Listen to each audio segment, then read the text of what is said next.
Israel की निहत्ते फलस्तीनियों पर जारियत जारी। ईरान ने इसराइल को चंद घंटे का अल्टीमेटम दे दिया। ईरान ने इसराइल के खिलाफ चंद घंटों में कार्रवाई की वार्निंग दे दी। ईरान के वजीर खारजा हुसैन अमीर अब्दुल्लाहान ने कहा कि गजा में इसराइल के जराइम पर खामोश तमाशाई नहीं बने रह सकते, इसलिए मज़ाहमती महाज का हमला मुमकिन है और ईरान का खुद जंग में शरीक होना भी खारिज अज़ इम्कान नहीं।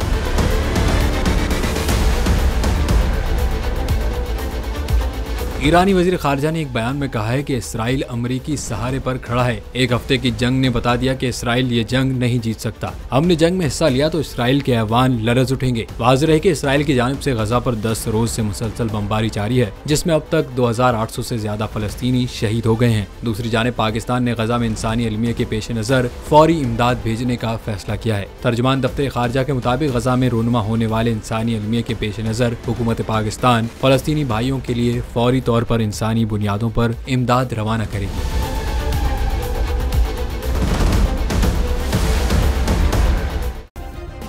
सब्सक्राइब करें और बेल दबाएं ताकि कोई खबर रह न जाए।